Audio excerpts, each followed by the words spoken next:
Okay, part two, the calculations.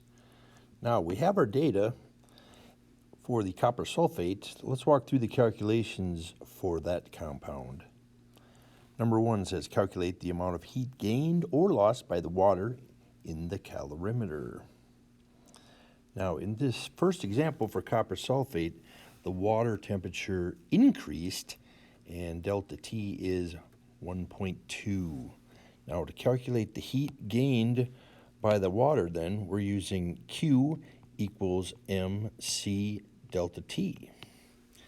And in this case, the m is the mass of the water. Now, we have 100 milliliters of water, which for water then translates into 100 grams of water.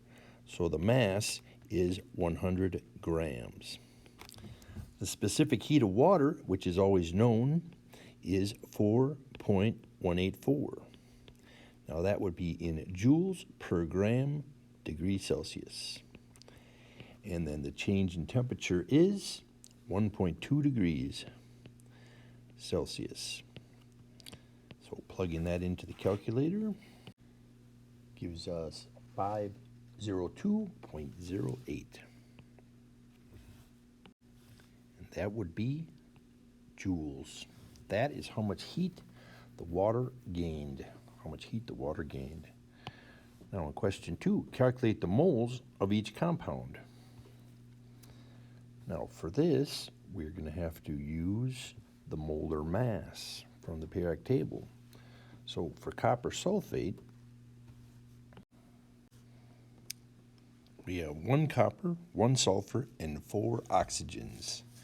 Copper is 63.55, sulfur is 32.07, plus 4 times 16 for oxygen will give us 159.62 grams per mole.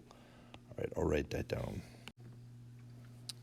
To figure out the number of moles then, we will start with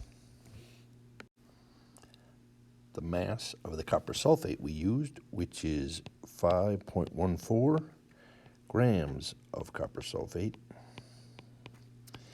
And then we multiply or divide by the molar mass, which is 159.62 grams per 1 mole.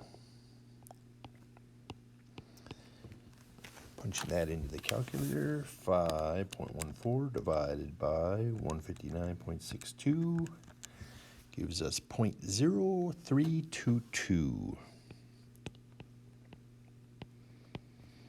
That's how many moles of copper we used, copper sulfate. Next then is to calculate the experimental value of the molar heat of solution. Now that's going to be the kilojoules per mole. Kilojoules per mole. Now, we just figured out that the water gained 502.08 joules, and that would translate into 0.50208 kilojoules, and we're going to divide that by the number of moles, which is 0.0322 mole. So we'll get kilojoules per mole. Putting that in the calculator then, 0.50208 divided by 0.0322 gives us 15.6. 15.6 kilojoules per mole. Kilojoules per mole. All right. This is our experimental value for the molar heat of solution for copper sulfate. And because the water warmed up, the molar heat of solution should be a negative number because it's exothermic and it gave away heat to the water and the water got warmer. All right, let's compare that to the theoretical value, we'll do that by calculating our percent error. All right, here we have the formula for percent error. We'll take our theoretical value, which is in the chart that we had at the beginning, 67.81 kilojoules per mole. And then our experimental value is 15.6. So we're a little bit off, but that's okay. So to calculate the theoretical value then, we're going to take, or the percent error, we're going to take the theoretical value, negative 67.81, minus the experimental value that we got, a negative 15.6, divided by the theoretical value of 67.81. And we'll take the absolute value so that no matter what, we'll end up with a positive percentage. And then the whole thing times 100. And that will give us next percent error of 77.0%. Now that's not very good. All right, that's not very good. All right, it's not going to ask us why we get such bad results, but let's think about it for a minute. The copper sulfate that we used was slightly blue. If it were 100% anhydrous, then it would be pure white. So some of the copper that we have here is actually hydrated. So we have less CuSO4 than we think we do. And on top of that, the heat of a solution for hydrated copper sulfate, that is copper sulfate pentahydrate, is a positive value. So that's going to mess with our results quite a bit. So there are reasons why we don't get a close to 100% here, but that's quite okay. All right, the questions then. Extension, what does anhydrous mean? Again, that just means that the copper sulfate has no water attached, as opposed to copper sulfate pentahydrate. The next question says, if the heat of a solution is negative, will it make the water warmer or colder?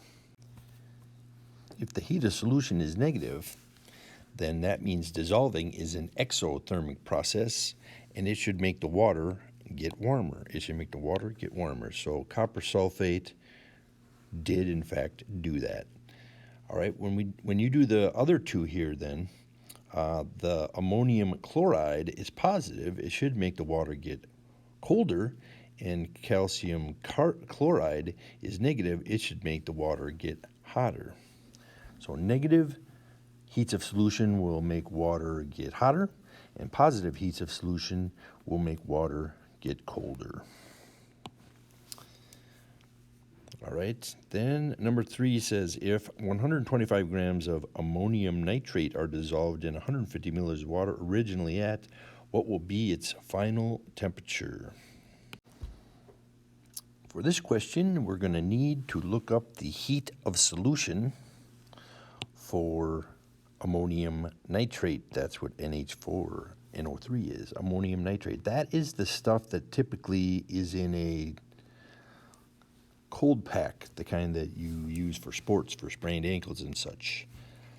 All right, its heat of solution is a positive 25.5 kilojoules per mole.